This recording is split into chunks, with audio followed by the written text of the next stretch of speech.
का वोटर है तो ये जानकारी उनके लिए बहुत बहुत जरूरी है। चुनाव आयोग ने सिर नाम का एक नया अभियान शुरू किया है जो सीधे तौर पर वोट देने के अधिकार से जुड़ा हुआ है। चलिए इसे जरा समझते हैं।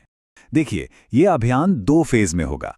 पहला फेज 4 नवंबर 2025 से शुरू होगा, जिसमें बूथ लेवल ऑफिसर्स यानी बीएलओज घर घर आकर वोटर्स की जानकारी को वेरीफाई करेंगे। अब इस पूरी प्रक्रिया का जो आधार है वो बहुत सरल है। 2025 की जो वोटर लिस्ट है उसकी तुलना सीधे सीधे साल 2002 की लिस्ट से की जाएगी और इसी तुलना के आधार पर हर वोटर को ए से लेकर एफ तक 6 अलग अलग कैटेगरीज में बांटा जाएगा। मतलब 2002 की वो लिस्ट ही एक तरह से सब कुछ तय करने वाली है। तो सवाल ये उठता है कि किसी को कौन सी कैटेगरी मिलेगी। इसके लिए ना 2 मुख्य चीजें देखी जाएंगी। पहली, वोटर की उम्र, और दूसरी, 2002 की वोटर लिस्ट में उनके परिवार का नाम है या नहीं। ठीक है, तो सबसे पहले ग्रुप को देखते हैं। ये वो लोग हैं जिनकी उम्र 38 साल या उससे ज्यादा है, यानी जिनका जन्म 1 जुलाई 1987 को या उससे पहले हुआ है। अगर उनका नाम 2002 की लिस्ट में मिल जाता है तो उन्हें रखा जाएगा कैटेगरी ए में, और अगर नाम नहीं मिलता तो उन्हें डाल दिया जाएगा कैटेगरी बी में। एकदम सीधा सा हिसाब है। अच्छा, अब आते हैं दूसरे एज ग्रुप पर। यह है 22 से 38 साल के वोटर्स, जिनका जन्म 2 जुलाई 1987 से 2 दिसंबर 2004 के बीच हुआ है। अगर इनके माता या पिता दोनों में से किसी एक का भी नाम 2002 की सूची में है तो उन्हें मिलेगी कैटेगरी सी।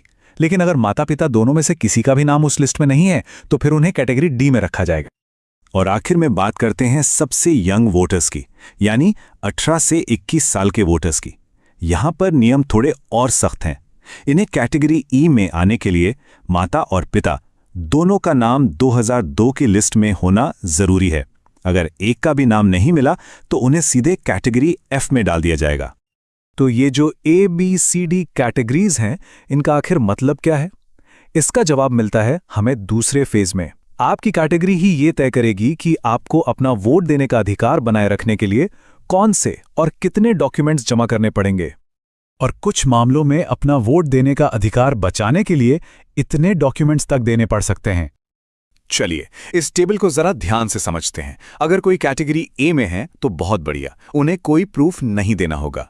बी, सी और ई कैटेगरी के लोगों को सिर्फ अपना एक प्रूफ देना होगा। लेकिन कैटेगरी डी वालों को अपना और अपने माता या पिता में से किसी एक का यानी कुल 2 प्रूफ देने होंगे। और सबसे ज्यादा कैटेगरी एफ वालों को अपना और अपने माता पिता दोनों का मतलब कुल 3 प्रूफ पेश करने होंगे। और सबसे जरूरी बात, अगर ये प्रूफ नहीं दिए जा सके तो मतदाता सूची से नाम हटने का पूरा खतरा है।